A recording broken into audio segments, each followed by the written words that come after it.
Hello everyone. එන්නකෝ ඉතින් අදත් විනාඩි 5න් රස කුකී එකක් හදන්න. ඉතින් අද අපි හදමු බටර් කුකී. ඉතින් ඔයාලට මේකට බීටර් මුකුත් ඕන වෙන්නේ නැහැ. විස්කි එකක් තිබ්බනම් හොඳටම ඇති. විස්කි එකක් නැත්තම් හැන්දක් වුණත් ඇති. එන්නකෝ එහෙනම් රස බටර් කුකී එක හදන්න.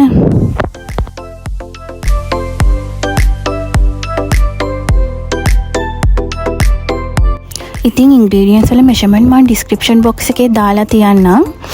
ඉතින් ඉස්සෙල්ලාම අපිට ඕන වෙනවා පිටි එකටම මම baking powder, baking soda දාලා තියෙන්නේ. ඊට පස්සේ icing sugar ඕන වෙනවා, butter හෝ margarine ඕන වෙනවා. ඒ වගේම vanilla ටිකක් ඕන වෙනවා. තව අපිට බිත්තරයකුත් ඕන වෙනවා. ඉතින් ওই ටික තමයි අපිට ඕන වෙන්නේ. ඉස්සෙල්ලාම භාජනයක් අරගෙන ඒකට අපි butter ටිකයි icing sugar ටිකයි දා ගන්නවා. දාලා වෙලා හොඳට මේ දෙක mix කරගන්න ඕනේ.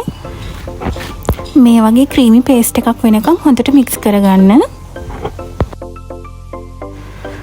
දැන් අපි මේකට බිත්තරය එකතු කරගමු. බිත්තරයත් එකතු කරලා ආපහු හොඳට mix කරගන්න. වැනිලා ටිකත් එකතු කරගන්න.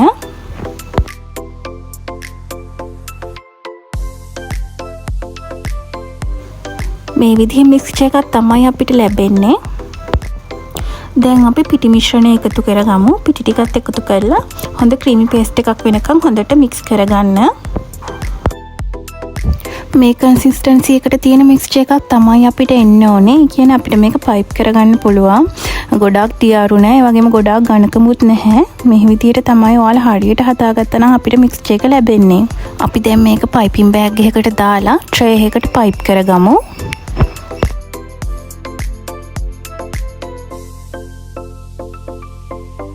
ඉතින් ඔයාලට මේ විදිහට ලොකු කුකීස් වගේ පයිප් කරගන්නත් පුළුවන්. එහෙම නැත්නම් ඔයාලට පොඩියට පයිප් කරගන්නත් පුළුවන්.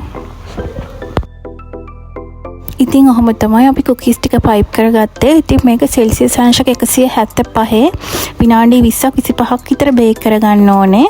සාමාන්‍යයෙන් මේක ලාදුඹුරු පාටක් වෙනකන් තමයි බේක් කරගන්නේ. ඉතින් මේ තියෙන අපි කුකීස් ටික බේක් කරගත්තට පස්සේ ඉතින් මේ කුකී එක හරිම රසයි, කිරි රසයි. ඒකනේ මේකට බටර් කුකී කියලා කියන්නේ. ඉතින් හරිම ලේසි මේක හදා ගන්නත්. ඉතින් ඕනම කෙනෙක්ට විනාඩි 5න් මේක හදා ගන්න පුළුවන්.